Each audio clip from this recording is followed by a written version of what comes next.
Hi, students. We are now going to go into the writing assignments. The first thing that I want to do is to go over what I prepared for you in terms of what makes a good rhetorical essay from the standpoint of the introduction, the body, and the conclusion. So you've got the introduction paragraphs, the body paragraphs, the conclusion. So I want to go over those. And then we'll look at writing assignment number one, examples. I'll give you samples to look at, and then we're going to go over those samples so that you can hear kind of how I would think about the revising and editing process for each one of those parts, the intro, the body, and the conclusion. So what I want to do is I'm going to share my screen so you can see my lectures on crafting the introduction.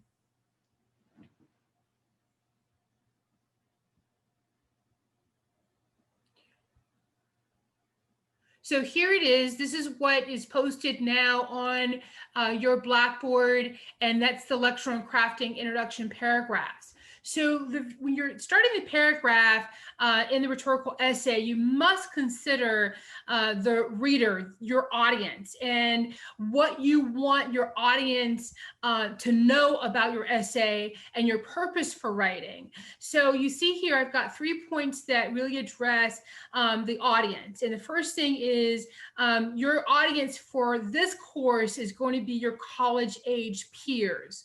So that should be easy because you're really almost thinking about writing your essay as though you were writing it to yourself, right? And then also there's some common ground about having an audience that's similar to you, that's kind of homogeneous, because the things that you'll say and the way that you're going to say them are pertinent to that particular audience that you know very well because you're a part of that audience essentially. And then also you want to think about what you want to tell your audience and the way in which you want to tell the information to your audience. And specifically, you want to think about it in terms of your thesis. Like, what do you want to prove? What do you want them to know about it? And how do you want to present your evidence in ways that have them lean toward agreeing with your argument? And then the third thing is you want to think about your appeals, right? You want to think about how and what kind of things that you can do to change your audience to thinking and being persuaded in your direction by using certain appealing approaches. And that's really kind of what we'll go into in the next section, which is tone and appeal.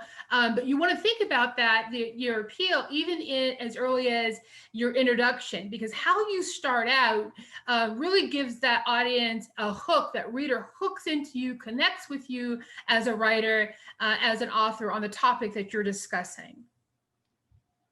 So the tone and the appeal are things that you choose too, right? And you want to ask yourself, really, what kind of tone do I want to have? Do I want to have a happy, joyful, chipper, energetic, solemn, or authoritative, or confident, or urgent, or angry, or disgusted, fed up, seductive, enticing, demanding, critical, or condemning tone? All those things are good because you're talking about how you want your audience to enter into the reading of your essay from an emotional standpoint, right? And then you want to ask yourself, what kinds of things, what kind of bits of information can you include in your introductory paragraph that would lead them to believe that not only is this a good well-written paragraph, but it's one that I want to listen to. It's pertinent to what information that I'm seeking, right? So you want to know whether you need to use statistics or whether you're using warrants of law or ethics or morals or any of those things to get yourself to a place in your writing where you're either being very logical or you're being very ethical or you're being emotional. And you may have even heard those terms where you have logistical appeal or ethos and pathos and eros. And those are the things that I'm talking about when I'm referring to the appeal, right? So your tone, happy, sad, angry, those kind of pieces. And the appeal is how it actually, what kinds of information you're going to use in there, what kind of warrants you're going to put in there in order for your audience, your reader, to really know that you are not only meaning business and are passionate about what you're saying, but that you're really speaking to them and the information that they're seeking to know. Then specifically, I want you to know and have kind of in the back of your head what your purpose is for writing, because as you are crafting that introduction and making that transition to your body paragraphs and eventually into your conclusion, knowing what your purpose is going to help you know by the end of your essay whether you've arrived there. And that's really important. So what I've done here is I've listed a few purposes for writing that I think are pertinent to our class, right?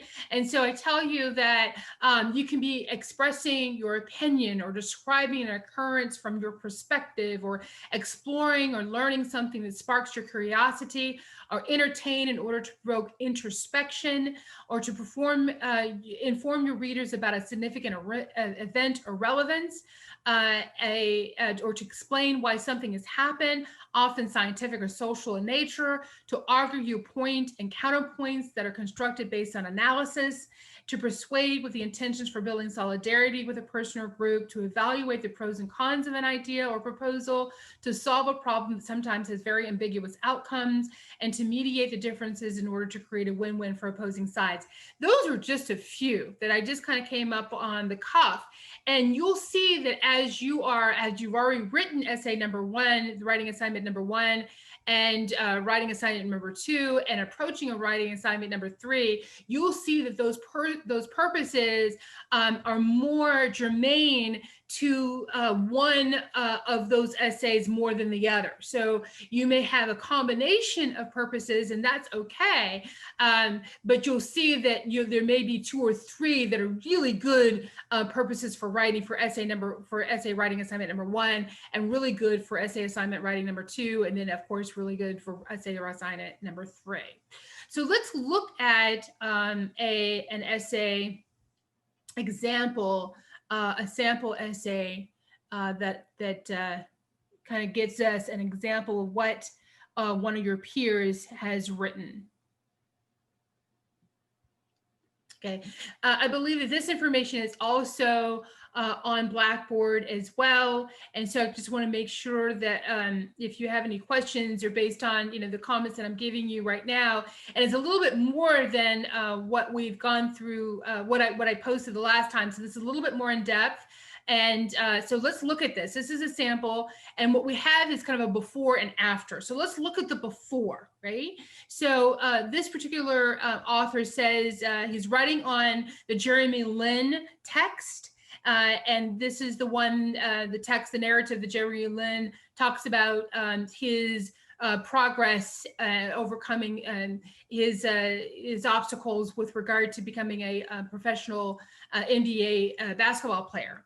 And it's in Fiera's American Like Me, that particular text. So this is what the before and the attributes to this particular first paragraph. This is a draft, so it's the before. He says, who is Lin? Lin is better known as the Palo Alto native Jeremy Lin, is currently the point guard for Beijing Shaojiang Ducks, and first ever American-born player of Chinese and Taiwanese descent to play in the NBA.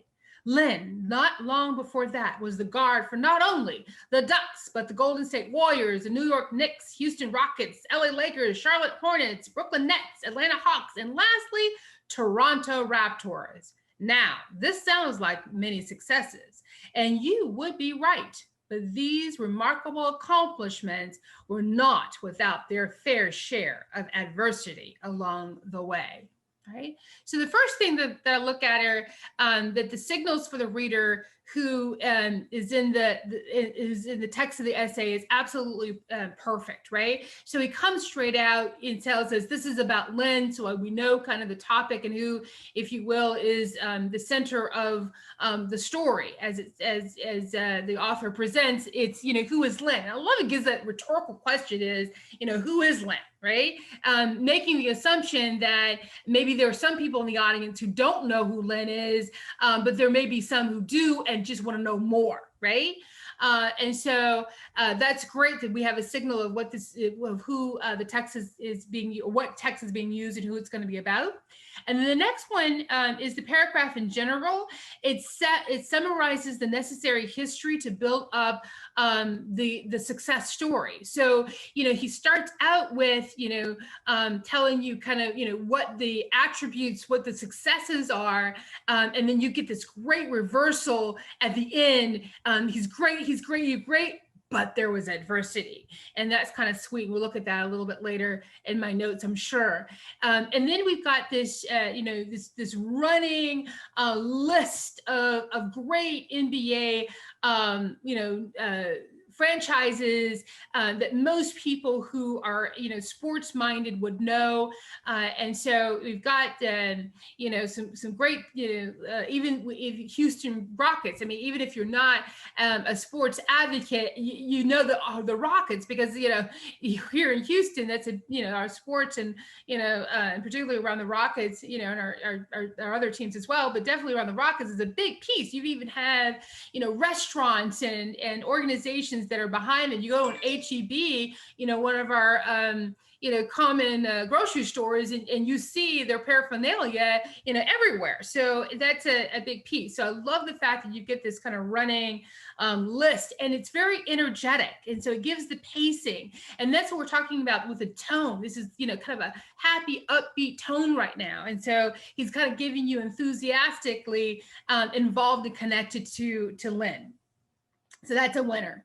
And then here he says, now this sounds like many successes, and you would be right, but, and that's the reversal that I'm talking about. That's a great rhetorical move on behalf of the author, right? And so that, to be able to say he's all this, but, right?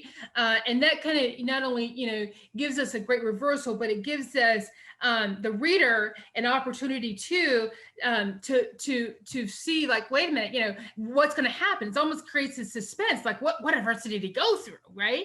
So it kind of gets your audience kind of leaning now into the story, into the author's essay, which I thought it was really positive.